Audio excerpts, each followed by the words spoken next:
Alors, bonjour et bienvenue à l'heure de la bonne nouvelle. On est dans notre série Métamorphose. On a vu dans les semaines précédentes le problème du péché, comment on est mal foutu avec le péché, comment il y a des conséquences au péché. Et aujourd'hui, on va voir plutôt l'idée à savoir si on fait partie, nous, chacun d'entre nous, moi, vous, si on fait partie du problème. Martin, bonjour. Salut François. Quand on dit que le monde va mal, c'est rare qu'on s'inclue dans le monde. On regarde à la télé, on regarde autour de nous, on constate que ça va mal, le monde va mal, mais on s'exclut souvent du monde pour parler des autres, puisque nous, des fois, on se considère pas trop pire. C'est ça. Moi, écoute, ça fait presque 50 ans que j'ai mon permis de conduire, Martin. Et puis, pendant longtemps, des années, je me disais, misère que le monde, il y en a donc qui ne savent pas conduire, qui sont imprudents ou je ne sais pas encore quoi, jusqu'au jour où je réalise que j'ai fait aussi plusieurs manœuvres, voire imprudentes. Et là, je me suis dit, hey, je fais aussi partie de cette gang-là. Et je prends mon tour aussi régulièrement. Tu fais partie du problème. Je fais partie du problème en tant que mauvais conducteur de temps à autre. Ouais, mais c'est difficile à avouer parce qu'on se considère souvent, comme j'ai dit, des bonnes personnes. Puis même, je me fais dire qu'on est bon. On ne naît pas mauvais. On ne naît pas pécheur.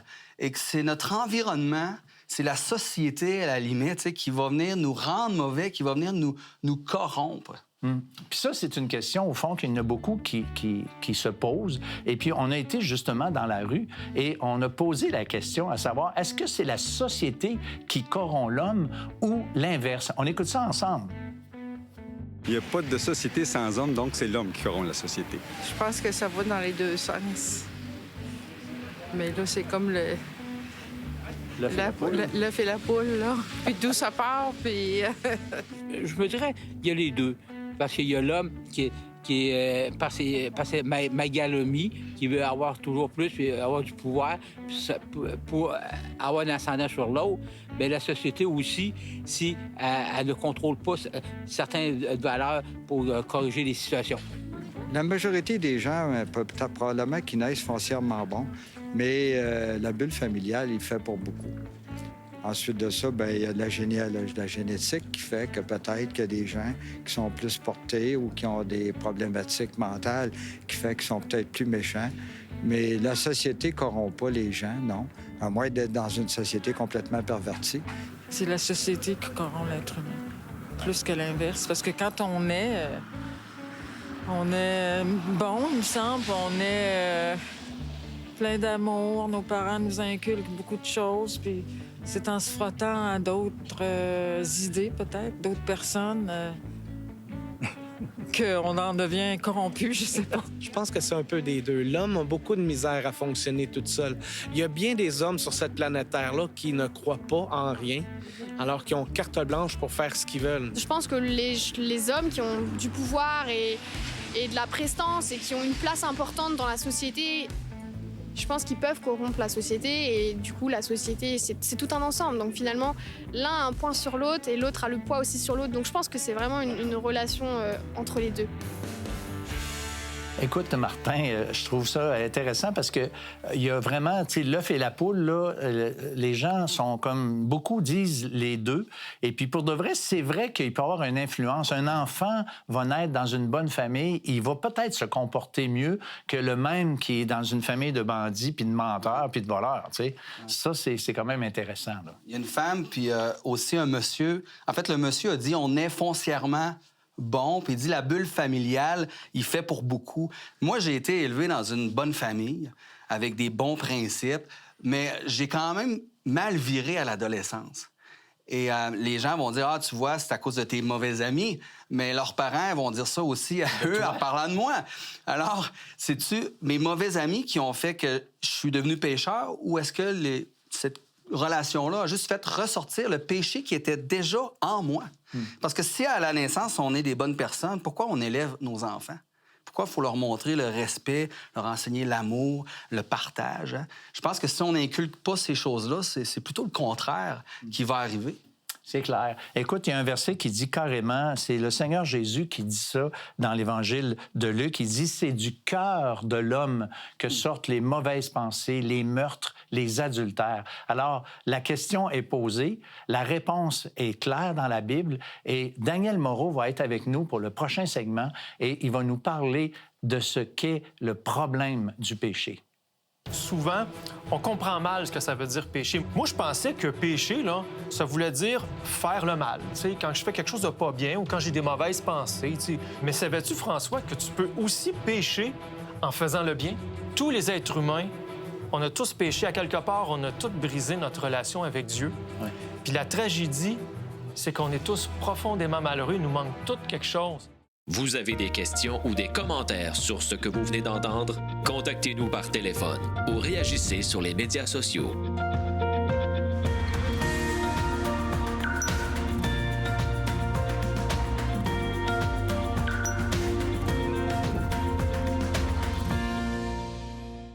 Alors, Daniel, merci d'être là aujourd'hui. Plaisir. Écoute, Daniel, à l'heure de la bonne nouvelle, on s'est souvent, ou en tout cas à quelques reprises, fait reprocher de parler du péché, de péché. Et puis, c'est une notion que, bon, je pense que, bon, elle est comme pas à la mode, on s'entend, mais est-ce qu'on comprend bien c'est quoi vraiment le mot péché? Bien, effectivement, François, je me suis rendu compte que souvent, on comprend mal ce que ça veut dire péché. Moi-même, ça m'a pris des années avant de le saisir, avant que quelqu'un me l'explique. Moi, je pensais que péché, là, ça voulait dire faire le mal. Tu sais, quand je fais quelque chose de pas bien ou quand j'ai des mauvaises pensées, tu sais, si je vole quelque chose, bien là, j'ai péché. Tu dis un mensonge, par exemple, là, j'ai fait un péché. Mais c'est vrai, c'est quand même vrai. Ça, vrai. c'est péché. Puis c'est pas faux. Ouais. Mais savais-tu, François, que tu peux aussi pécher en faisant le bien? Malheureusement. Parce que, ouais, parce que le péché, bien, ça veut beaucoup plus dire, c'est beaucoup plus large comme définition que juste faire le mal. Le mot péché, quand on examine vraiment le sens du mot... Étymologiquement, là, ça veut dire? Étymologiquement, c'est les archers hébreux qui utilisaient ce mot-là. Donc, les archers, à la guerre, quand ils rataient leur cible, ils disaient « j'ai péché ». J'ai manqué ma cible, ma flèche est passée à côté, j'ai manqué le but. Par extension, péché, ça veut dire j'ai manqué ma shot, comme on dit en hébreu. Tu sais, c'est j'ai pas atteint l'objectif. Quel était l'objectif? Ben, d'un point de vue spirituel, quand on parle de péché, ben, c'est manquer le but de notre existence, le but que Dieu nous a donné en nous créant. Puis ce but-là, ben, c'est d'être en relation intime avec lui. OK, puis là, on comprend que maintenant, cette relation intime, elle est pas là, là. C'est ça qui est le problème. On vit à notre compte, là. Bien, c'est ça. Parce que c'est une tragédie, en fait, que cette relation-là soit brisée. Parce qu'on a été créé pour ça. On ne peut pas être heureux, satisfait, comblé en dehors de cette relation-là. La Bible, elle nous dit que avant même que le monde existe, là, avant même la création du monde, il y avait Dieu. Dieu le Père, Dieu le Fils, puis le Saint-Esprit. Puis il y avait une relation tellement bonne entre eux autres, là, c'est comme si ça disait « Hey, gang, là, c'est trop fort l'amour qu'on a. Là. Il faut qu'on partage ça avec d'autres personnes. » Puis on a été créé pour entrer dans cette relation-là. Puis ce qui est merveilleux, puis ce que je voulais ajouter, c'est qu'en étant en relation intime avec le Dieu créateur comme ça, on est glorifié avec lui. C'est-à-dire que on est important pour Dieu. Le mot « gloire » dans la Bible, ça veut dire que ça a de l'importance.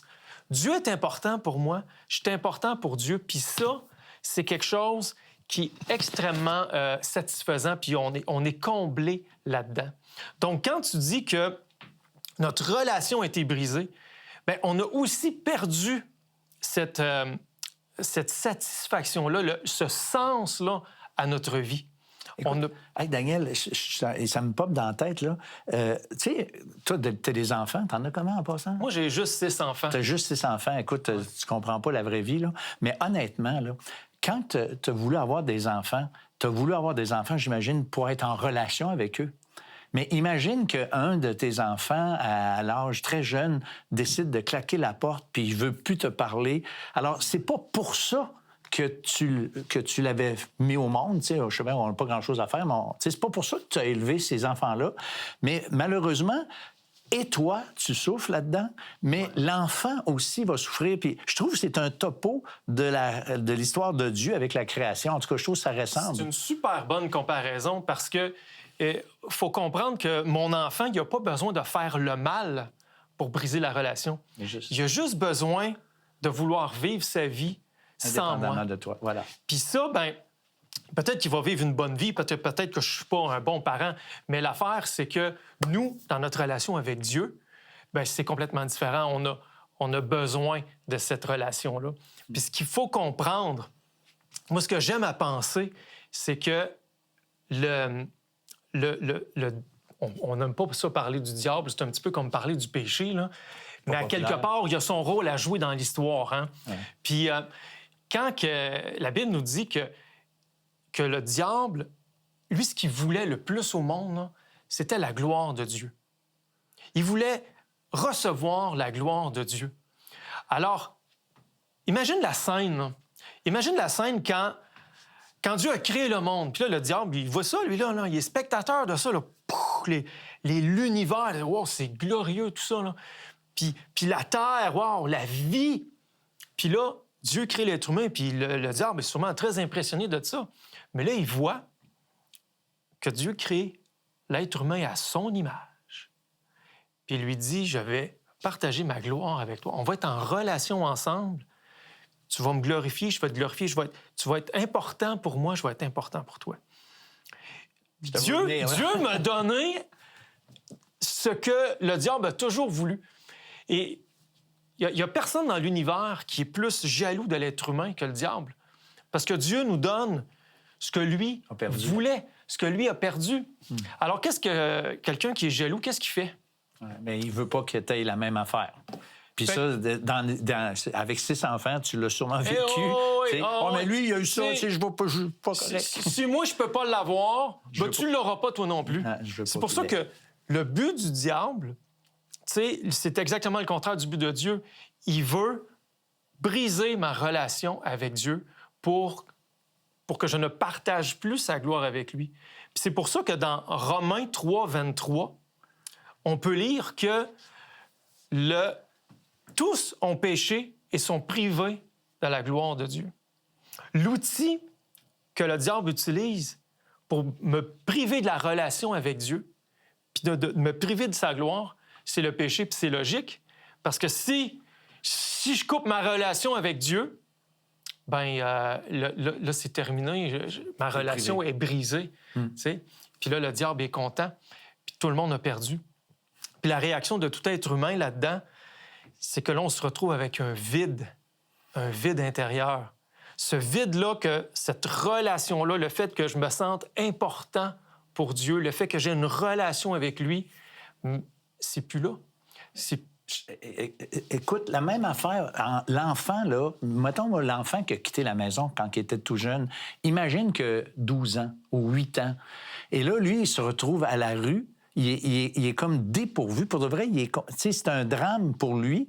Puis c'est ça qui est triste avec le péché, c'est que on pense qu'on a bien fait la job, puis on est orgueilleux, puis on dit on veut pas, on veut continuer de manger dans les poubelles, on aime ça, voyons. Non, c'est ça. On est tous les êtres humains, on a tous péché à quelque part, on a tous brisé notre relation avec Dieu. Ouais. Puis la tragédie, c'est qu'on est tous profondément malheureux, il nous manque tout quelque chose. Puis on n'en a pas trop conscience, on essaie de combler ça de toutes sortes de façons. Jésus l'a bien illustré quand il a rencontré un jour une femme sur le bord d'un puits, puis il faisait chaud cette journée-là, puis il avait soif, puis il s'est servi de l'eau pour donner une illustration de ça, qu'on va essayer de n'importe quoi pour combler le vide qui est en nous à cause de notre manque de relation avec Dieu. Puis il va prendre de l'eau, il va dire dans Jean 4, il va dire à la femme, « Toute personne qui boit de cette eau-ci aura encore soif. » C'est une illustration des choses terrestres. Tu peux boire autant, hein? Tu peux dire, « Ah, ben moi, là, j'ai soif d'envie, là, je veux donner du sens à ma vie, là. » C'est la famille qui va donner un sens à ma vie. Puis là, tu bois de cette eau-là Mais là, tu te rends compte que tu as encore soif. Ton vide est encore là. Tu te dis, si tu n'as pas la famille, ça doit être le travail. Hein? Je vais me donner à mon travail. C'est ce qui va donner l'importance à ma vie. Puis je me donne là-dedans, puis... Puis j'ai encore soif. Je suis jamais comblé. Mais c'est l'argent. C'est l'argent. L'argent va combler mon vide intérieur. Hein? Ah, je vais boire à l'eau de l'argent, puis là, je vais être bien. Puis tu sais ce qui arrive? Ouais, l'amour de l'argent, celui qui aime l'argent n'est pas satisfait par l'argent. C'est l'Ecclésiaste qui dit ça dans la Bible. Puis nous autres, notre réflexe, c'est comme... Le problème, c'est que ça me prend plus d'argent. J'en avais pas assez! Fait que là, tu dis, je vais en prendre plus, puis je vais être heureux. Oh, oui, j'ai compris ça que c'est l'argent. Puis tu sais-tu quoi, François? Tu peux boire toute l'eau que tu veux, essayer de t'abreuver à ton travail, les relations, la sexualité. C'est ça, manquer le but. Ouais. Manquer le but, c'est je me donne dans autre chose que ma relation avec Dieu et que je donne l'importance à autre chose qu'à Dieu. Et Jésus va dire, tu peux boire de ça, tu vas toujours avoir soif. Parce que le problème, c'est pas que tu bois pas assez. Tu bois pas à bonne place. Tu bois pas à bonne place. C'est pour ça qu'il va terminer en disant à la femme, « Mais celui qui boira de l'eau que je lui donnerai n'aura plus jamais soif. » C'est Jésus le seul qui peut combler le vide qu'il y a à l'intérieur de nous, de cette relation-là. Le seul qui peut rétablir la relation avec Dieu. C'est tout à fait vrai. Puis moi, j'aimerais que vous, à la maison, qui nous écoutez présentement, que vous puissiez comprendre clairement que les différentes sources auxquelles on peut boire, Daniel a mentionné la famille, le travail, et en soi, c'est pas mal, c'est tout à fait correct. C'est bien d'avoir toutes ces choses-là. Il y a une certaine source de satisfaction qui peuvent être tirées de ces choses-là, mais le vide intérieur, fondamentalement, on a besoin de retrouver cette relation brisée avec celui qui nous a créés. Et celui qui nous a créés n'est pas un Dieu distant, n'est pas un Dieu... La Bible dit en fait que c'est un Dieu d'amour. Et il veut reprendre cette relation comme tout parent qui se respecte. Si un enfant aurait, par exemple, comme on l'a mentionné, claqué la porte, eh bien, le parent, il veut retrouver cette relation qui a été perdue. Même si l'enfant n'a pas été correct, c'est certain que si l'enfant revient, comme dans cette fameuse parabole du fils prodigue qu'on retrouve dans l'Évangile de Luc, bien, le père court littéralement pour aller à la rencontre de son fils qui était perdu, comme il le dit, parce qu'il avait quitté la maison paternelle. Et le père était tout plein de désir de revoir son fils avec lui pour qu'il puisse encore jouir de cette relation qui avait été perdue. Alors, c'est l'invitation que Dieu nous fait pour chacun d'entre nous de revenir en relation et en pleine dépendance de ce Dieu créateur qui nous a tant aimés, qu'il a donné son Fils unique, afin que nous puissions retrouver cette relation. Nos péchés, la bêtise d'avoir quitté la maison peut être complètement pardonnée et rentrer et être accueilli par ce Père aimant. Ça ne veut pas dire que le péché, c'est pas grave, mais le péché, il l'a pris sur lui et c'est pour ça qu'il peut maintenant nous accueillir tels que nous sommes. L'heure de la bonne nouvelle, en collaboration avec le Messager chrétien, vous offre gratuitement le livre de méditation quotidienne La Bonne Semence. Pour en recevoir un exemplaire, écrivez-nous à l'heure de la bonne nouvelle, casier postal 33012, comptoir postal Thibault, Trois-Rivières, Québec, G8T9T8. Vous pouvez également nous joindre à info@hbn.ca ou par téléphone 1-866-509-1319. Vous rappelez-vous de cette fameuse activité de camp de vacances, toujours la plus populaire et la plus attendue, le tir à côté. Le but, c'était de pogner le centre de la cible, puis on avait de la misère à faire tenir la flèche sur l'arc. Puis quand on arrivait finalement à la dégainer, on pognait la cible une fois sur 5, peut-être plus une fois sur 15. De vrais archers, nous disait notre moniteur. Et pas sûr. On avait peut-être la mignon, mais on était pourris. Ça partait de tout bord, tout côté. Aucun bisou, aucune technique. On passait proche de tuer nos amis. Disons qu'on était loin de ressembler à... Ouais. Saviez-vous que le terme le plus utilisé de tout l'Ancien Testament pour parler du péché est hata, qui signifie manquer la cible? Contrairement à ce que plusieurs pensent, le péché, c'est pas juste une forme de révolte, de transgression ou de rébellion. C'est aussi un ratage monumental. C'est comme un boxeur qui frappe dans le vide, un joueur de basket qui atteint même pas le panier, un slap shot qui passe complètement à côté du net. Bref, péché, c'est un gros fail. OK, péché, c'est rater la cible. Mais quelle cible, en fait? La cible représente d'abord les standards de Dieu. Ce que Dieu s'attend de nous autres. Que ce soit dans nos pensées, nos paroles ou nos actions, on passe à côté du but de nos vies lorsqu'on enfreint les normes qu'il a placées.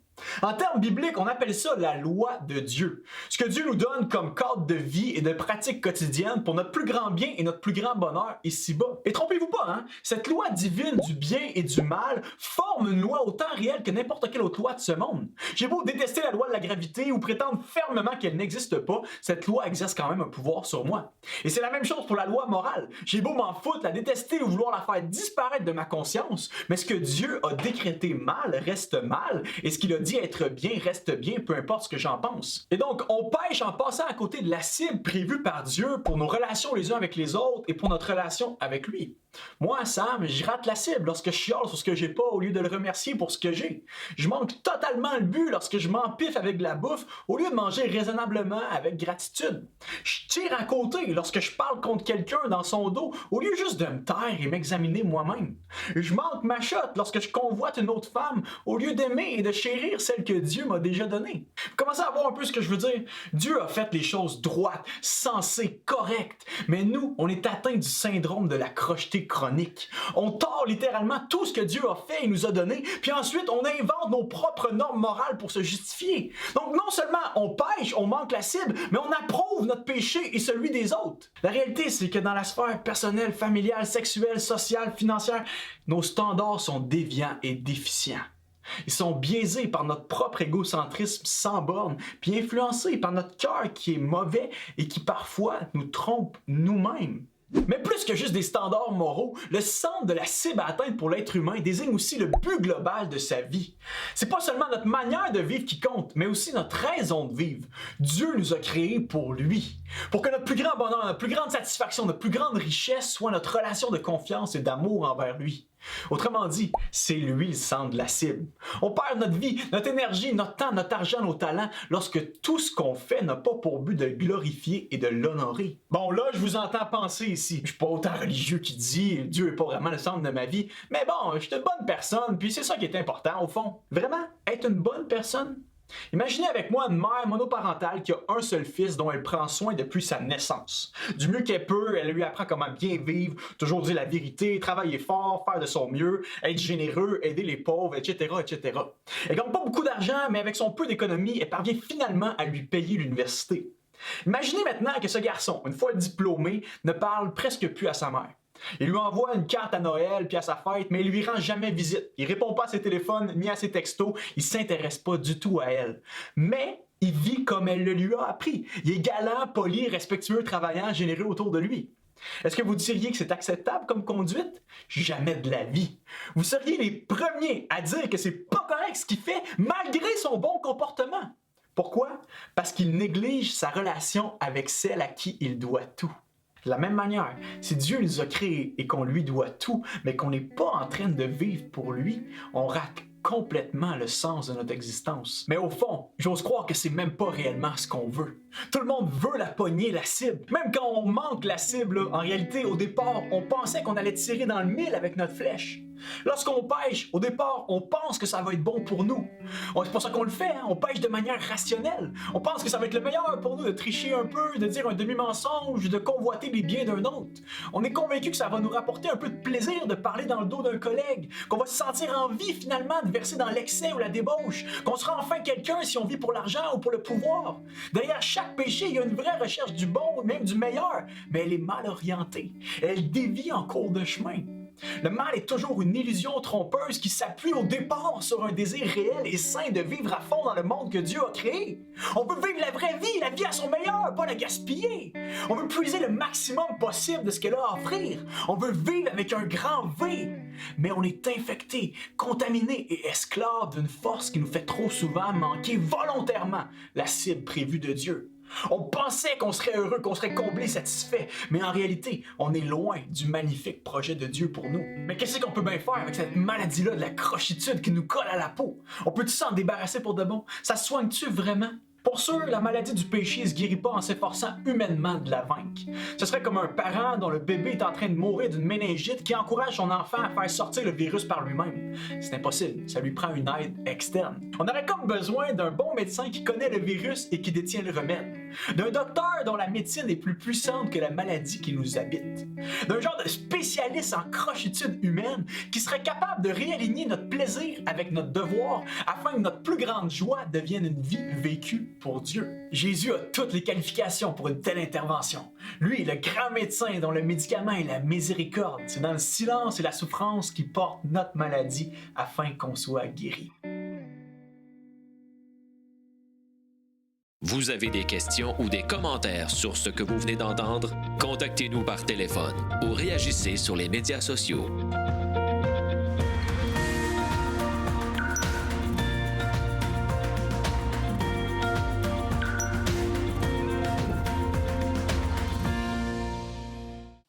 Alors, Martin, on est encore là pour fermer cette émission. Écoute, tu voulais tantôt dire quelque chose, je trouvais très intéressant par rapport à... Bien, je trouve que ça peut avoir l'air décourageant un peu parce qu'on parle de la corruption, on parle de péché, puis y a-t-il une solution? On fait partie du problème. Même la Bible dit on est tous pécheurs et privés de la gloire de Dieu, mais il y a la bonne nouvelle. Il y en a un qui ne fait pas partie du problème de la corruption sur la terre. Un seul qui est venu, qui a marché sur cette terre, et c'est le Seigneur Jésus-Christ. Il a été pur, sans tache. Ah, il était peu. Écoute, les gens qui vivaient autour de lui ont affirmé qu'il était sans péché. Même Pilate l'a déclaré innocent, clairement. Et puis, de son côté, l'apôtre Pierre va dire qu'il n'a pas commis de péché. L'apôtre Paul, lui, de son côté, il va dire qu'il n'a pas connu le péché. Et l'apôtre Jean, il dit, lui, qu'il n'y a pas de péché en lui. Alors, le Seigneur Jésus était vraiment celui et le seul qui a été parfait, mais parce qu'il était parfait, il a pu prendre notre place sur la croix du Calvaire. Alors, c'est ça qui fait qu'on peut revenir en relation avec Dieu. Alors, on veut vous remercier d'avoir été là, chacun d'entre vous. Merci Martin, merci Samuel, merci Daniel. Et nous, on vous convie pour une autre émission la semaine prochaine de l'heure de la bonne nouvelle. Les gens étaient mordus par des serpents. Et quand ils étaient mordus par les serpents, ils mouraient. C'est des serpents qui étaient venimeux. Et Dieu avait donné à Moïse de mettre un serpent en airain qui était sur un bâton. Et quiconque regardait vers le serpent au moment où il avait été mordu était sauvé. Il ne mourrait pas. Et là, Jésus est en train de lui dire, « Je suis ce serpent-là sur le bâton d'airain. »